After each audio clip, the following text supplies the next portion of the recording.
O noticiário político do país tem sido marcado nos últimos dias por um deplorável incidente ocorrido no Ministério das Infraestruturas, que é, a todos os títulos, deplorável. Em nome do Governo, quero apresentar desculpas aos portugueses. Tenho consciência que a demissão do Ministro das Infraestruturas tem sido insistentemente reclamada, creio que por unanimidade de todos os comentadores e pela generalidade dos agentes políticos. Trata-se de um gesto nobre que eu respeito, mas que em consciência não posso aceitar. Bom dia, o meu nome é David Pontes e está a ouvir o P24. Ao contrário do normal, hoje não há grande introdução para fazer porque estamos a viver isto ao minuto. Foi um fim de semana louco, de acontecimentos bizarros no Ministério das Infraestruturas e uma série de acontecimentos que se prolongaram, obviamente, com a chegada do Primeiro-Ministro, as conversas que teve com João Galamba, com o Presidente da República e agora uma comunicação em que podemos dizer surpreendeu tudo e todos após um primeiro comunicado que aparece nas televisões às 8 horas da noite, dando conta da demissão do Ministro das Infraestruturas.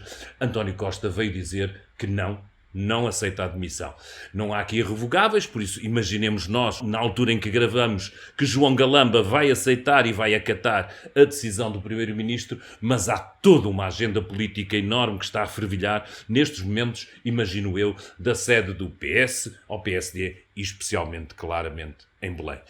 Ana Sá Lopes está connosco. Olá. É destes momentos para quem gosta de política que se vive para isto, para ver a história acontecer perante o nosso olhar e tentar, da maneira que nos seja possível, explicar o que é que sucedeu e o que é que vai acontecer a partir daqui. É isso que eu julgo que os nossos leitores querem tentar perceber, porque toda a gente está, neste momento, espantado, entre aqueles que acham que António Costa teve aqui um momento estranho, ou aqueles que acham que teve mesmo um momento de gênio. É difícil ainda perceber, mas há uma coisa que saiu desta conversa toda a gente percebeu que há aqui um conflito com o Presidente da República, muito mais do que só os acontecimentos que sucederam em relação àquela situação pitoresca e absolutamente estranha no Ministério das Infraestruturas. Ana, o que é que sucede após isto, após uma coisa destas? Para já, o que é que sucedeu ali? De repente temos um ministro que apresenta a sua demissão e um primeiro-ministro que não a aceita. Tudo aquilo já foi combinado previamente, não é? Que estas coisas não aparecem à última hora, portanto foi tudo combinado previamente. Aliás, no sábado percebeu-se que João Galamba não se queria demitir. O Presidente da República deu sinais absolutamente inequívocos de que esta era uma situação totalmente grave. E António Costa, com esta decisão que acabamos de assistir, ao dizer que não aceitava a demissão de João Galamba por causa da sua própria consciência, arriscando tudo e pondo tudo em causa, portanto, em nome da sua consciência, António Costa pegou no pescoço do Presidente da República e tentou apertá-lo um bocadinho, porque isto, de facto, é um ataque muito violento ao Presidente da República, que a partir de agora, o Presidente da República reagiu com uma nota curiosa que eu não me lembro de alguma vez ter acontecido entre Presidentes da República Portuguesa. Nós sabemos o passado, sabemos que Jorge Sampaio demitiu Armando Vara, demitiu com aspas, convenceu António Guterres a demitir Armando Vara, sabemos que disse a Santana Lopes que não queria portas no Ministério dos Negócios Estrangeiros, mas que uma tivesse na defesa. Nós sabemos muitas coisas de como os Presidentes da República influenciaram. O próprio Marcelo, não é? O próprio Marcelo já teve essa capacidade. Deixa eu explicar aqui um bocadinho aos leitores do que é que tu estás a falar, porque o que tu estás a falar é tomando do princípio de que ao longo deste fim de semana as várias declarações de Marcelo Rebelo de Sousa apontavam para uma direção. E essa direção era de que os episódios que aconteceram durante a semana passada no Ministério das Infraestruturas iam ter uma consequência. O que se passa, e aquilo que nós vimos acontecer hoje à noite perante os nossos olhos, é que não há consequência. Ou seja, o Primeiro-Ministro mantém a confiança no Ministro que é parte integrante desses episódios e nesse ponto está a desafiar claramente um Presidente, diminuindo o seu poder. O poder do Presidente não advém só daqueles momentos de bomba atómica, advém daquilo que insinua, daquilo que diz nas suas palavras. Ana, há quem diga que Marcelo Rebelo de Sousa se fragiliza ao estar constantemente a repetir cenários que à partida não se vê muito bem, até agora, como os iria realizar, nomeadamente da dissolução do Parlamento ou da demissão do Governo, e de repente que isso lhes faça perder alguma força, mas que de alguma forma o desafio colocado agora por António Costa o leva a ter que responder. Isto só para darmos aqui enquadramento, porque é que nós achamos que há aqui um desafio claro de António Costa a Marcelo Rebelo de Sousa. Sim, há um desafio absolutamente claro, porque acho que isto é inédito. É totalmente inédito, até porque é evidente que o Presidente da República não nomeia, mas a ele cabe dar posse. Portanto, há uma espécie de corresponsabilização do Governo pelo Presidente da República. Portanto, ao fazer isto, António Costa faz um desafio que eu acho totalmente inédito, não me recordo ter acontecido em nenhum momento da nossa história, por muito péssimas que fossem as relações entre Mário Soares e Cavaco Silva, eram muito melhores que estas. O máximo que Cavaco Silva disse foi uma coisa muito desagradável do ponto de vista humano para Mário Soares, mas que não foi institucionalmente grave. Que foi aquela frase: vamos a todos ajudar o seu Presidente a acabar o mandato com dignidade. Nunca mais me vou esquecer. É de uma falta de respeito, uma falta de educação, mas não é institucionalmente grave. Mas era só, Ana, desculpa uma coisa, acho que é importante para as pessoas, é só as personalidades ou era o tempo político, a forma como a política também estava no ar? Nós assistimos a este fim de semana uma constante detalhar pormenores de questões. Há aqui também um ambiente político diferente, mais polarizado, mais complicado, mais alimentado por televisões do que havia nessa parte, ou são só as personalidades políticas que são mesmo diferentes? Eu acho que as personalidades são diferentes. São diferentes e, apesar de tudo, entre Mário Soares e Cavaco Silva havia uma grande cerimónia que não há entre António Costa e Marcelo, que se conhecem desde que António Costa tinha 18 anos e Marcelo foi professor dele. Portanto, há algum à vontadinha que também não ajuda estas coisas do regime. Agora, há uma coisa aqui muito importante que nós não nos devemos esquecer. Quando fez a campanha pela maioria absoluta, António Costa disse que contava com o Presidente da República de outra cor política para limitar essa maioria absoluta. Claramente ele hoje não contou.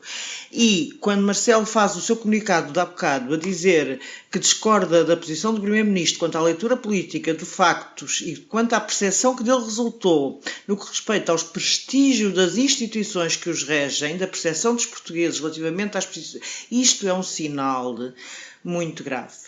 E eu acho que devo ser a única pessoa do país que acredita que acho que pode haver aí uma dissolução, que o Presidente da República está a pensar seriamente nisso, e acho que se o Presidente da República não for por aí, o Presidente da República neste momento perdeu a sua autoridade. É um Presidente da República, não vai perder menos a sua autoridade por o PS, que obviamente não vai repetir a maioria absoluta, portanto os resultados não vão ser iguais. Os resultados das próximas eleições a existirem não serão nunca iguais, porque o PS nunca mais terá a maioria absoluta que teve naquele contexto particularmente especial. Agora, pode ganhar evidentemente as eleições, mas de qualquer forma não será igual, não será, o sistema não será igual. Ana, nas memórias de Jorge Sampaio está a ideia de que depois de demitir Santana Lopes, se Santana Lopes vencesse as eleições, a Jorge Sampaio só restaria a sua própria demissão. Poderíamos ter um risco destes, ou seja, se imaginemos nós que o António Costa conseguia, apesar de tudo ser o partido mais votado, maioria absoluta parece-me obviamente uma quimérico, se ele conseguisse, o que é que restava a Marcelo fazer se isso acontecesse no dia seguinte? E estamos sempre aqui a falar de cenários. Eu acho que o que restava a Marcelo nessa altura, apesar de Jorge Sampaio ter escrito isso nas suas memórias, isso não está na Constituição. O Presidente da República não tem que se demitir caso as eleições que ele decidiu convocar e para a qual tem absoluto poder, não tem que invocar e regular o funcionamento das instituições. E recordo que Jorge Sampaio invocou episódios numa declaração na televisão que nos deixou... Não é uma leitura política. É uma leitura política do Presidente, é por isso que se chama bomba atómica, é que o Presidente pode acordar, claro que não é acordar mal disposto, porque poucas vezes isto aconteceu na nossa história, mas o Presidente... O Jorge Sampaio volta a repetir ainda hoje tenho na memória aquela declaração, porque foi quando nós esperávamos que ele desfiasse uma data de argumentos para dissolver a Assembleia da República, ele fala, houve uns episódios. Bem, um episódio maior do que houve nas infraestruturas É difícil. Ana, mas há aqui uma coisa que já estava a acontecer, nós já sentíamos, quem acompanhava a política, de que de alguma maneira o Governo, e não diria o PS, mas o Governo estava a endurecer a sua posição em relação a Marcelo Rebelo de Sousa. Nós vimos ao longo das 2 semanas que passaram, várias pessoas a aparecerem, a avisarem diretamente a Marcelo, ou seja, havia de alguma forma aqui esta intenção. Este episódio veio baralhar tudo, ninguém esperava esta loucura que aconteceu lá no Ministério de Galamba. Ninguém esperava à ninguém pancadaria. esperava. Todos, na pancadaria. O vidro partido. Os serviços secretos, tudo aquilo. Telefonei para o primeiro-ministro, ele não atendeu o telefone porque ia a conduzir. São detalhes que eu julgo que todos nós, dispensávamos de saber, ou pelo menos gostaríamos de ser nós jornalistas a encontrá-los e a saber deles e não propriamente serem contados em primeira mão. Darem-nos aquilo de borla. Aliás, eu acho estranho. espantoso que realmente aquela própria conferência de imprensa de João Galamba é prova de que o prestígio das instituições está afetado, porque não há noção. Não há uma faltinha de noção, não é? Faz aquilo, não há noção. Enfim, é mesmo uma coisa absolutamente triste e lamentável. Mas estava a decorrer esta campanha, não estava um bocado... Estava a decorrer esta campanha. A entrevista que o Eduardo Cordeiro deu ao público na semana passada foi absolutamente clara nisso. Carlos César também, numa maneira mais suave, mas também aponta... Eduardo Cordeiro, o Presidente da Assembleia da República, João Torres... Bem, o Augusto Santos Silva no 25 de Abril, foi um discurso em que não citou também. João Torres, portanto, havia já uma clara irritação com o facto de Marcelo Rebelo de Sousa, a partir da entrevista do público. Eu penso que a entrevista do público foi um marco nesta questão da se trata de um dissolução. ministro, não é só um dirigente partidário, não é só um deputado, é um ministro que está a falar, não é? Vem do anterior governo. E vem do núcleo duro de António Costa.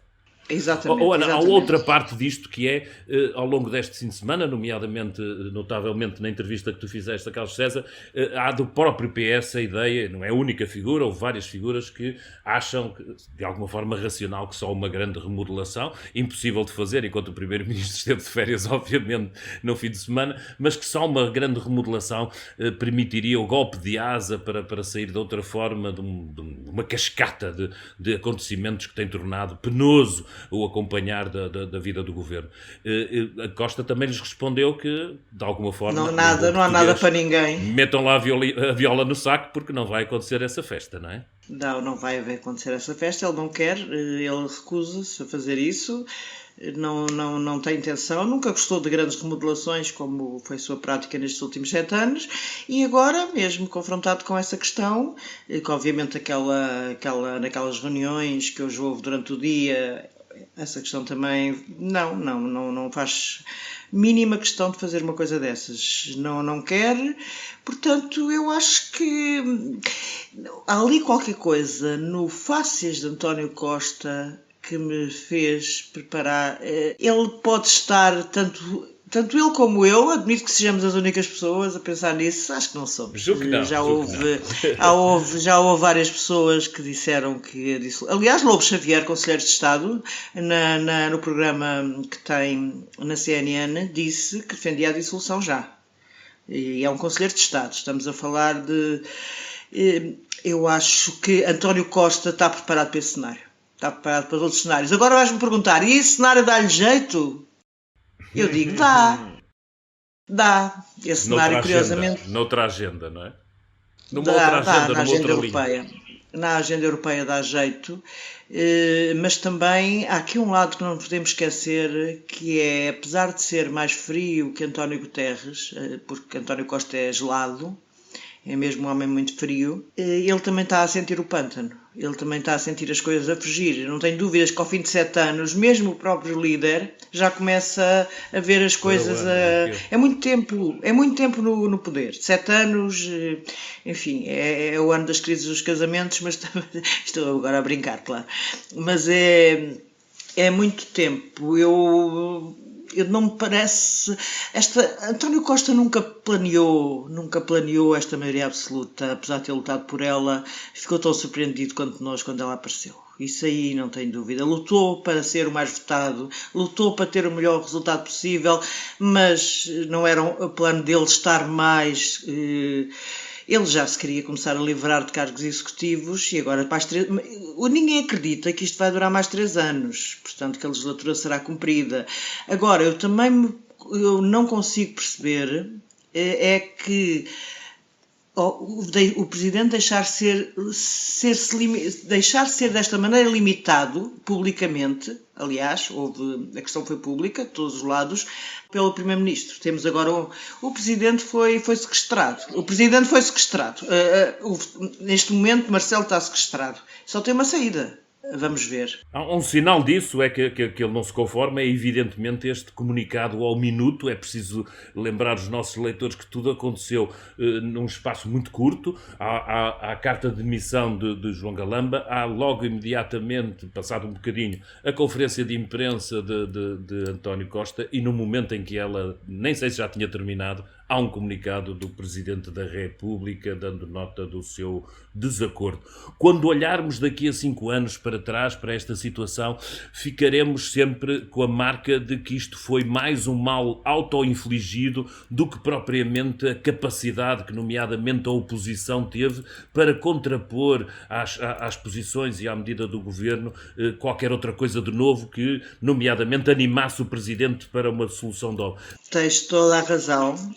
A oposição tem sido uma tragédia. A oposição tem sido uma tragédia. Não há palavras para isso. Não há hipótese. Luís Montenegro revelou-se um líder absolutamente frágil, que agora de vez em quando cresce. Mas eu nunca mais me esqueço de uma vez o falecido Jorge Coelho, antes das eleições de 95. Deu-me uma boleia até... Enfim, não sei se devia estar a contar isto, até a casa do Guterres, que ficava ali na Duque d'Ávila na altura, pronto, ele ia para lá conspirar, não é? Preparar campanhas, essas coisas, e não sei como deu uma boleia do Parlamento para ali.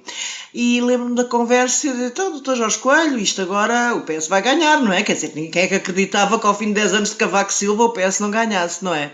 E ele estava muito preocupado. E dizia sempre, são os governos que perdem as eleições. Apesar de tudo, são os governos que perdem as eleições, não é a oposição que os ganha. Portanto, mas lembro dessa frase de Jorge Coelho, que nunca me esqueço de ele estar rigorosamente preocupado. E, de facto, o PS ganhou, mas não ganhou com maioria absoluta. E aqui voltará se calhar a cumprir-se isso. É um governo que perde a acontecer aquilo que tu estás a dizer, e há evidentemente um desafio ao Presidente da República que iremos ver como é que se vai concretizar. Marcelo não é propriamente alguém que se fique. Ana, obrigado. Isto é... não sei se estaremos aqui amanhã. Os nossos leitores estarão certamente ligados ao público e constantemente estamos a dar notícias ao minuto, porque elas estão a acontecer ao minuto, e é isto que faz também nós vibrarmos com a atualidade, olharmos para a história a desenrolar-se perante os nossos olhos. David e Ana, só mesmo em síntese do que fica deste dia: um primeiro-ministro que não aceita a demissão do ministro das Infraestruturas, um governo que a esquerda pede que seja reformulado, a direita, essa, pede eleições antecipadas, um Presidente da República que não concorda com a posição do Primeiro-Ministro, mas para já nada faz, para além de um comunicado que, de certa forma, mostra um início de uma guerra aberta entre Belém e São Bento, se é que a guerra já não tinha começado. Mas por São Bento, António Costa lá se vai mantendo, enquanto a Comissão de Inquérito à Gestão Política da TAP vai continuando a criar casos políticos. Uns são casos, outros são casinhos, outros estão muito para além disso. Eu sou o Ruben Martins, hoje Ana Sá Lopes, David Pontes. Este foi um P24 um bocadinho mais antecipado do que o normal, uma vez que a atualidade política assim o exigia. Estaremos de regresso então na quinta-feira. Até lá, tenham um bom dia e continuem a acompanhar a atualidade em público.pt. Estamos lá sempre com a informação ao minuto.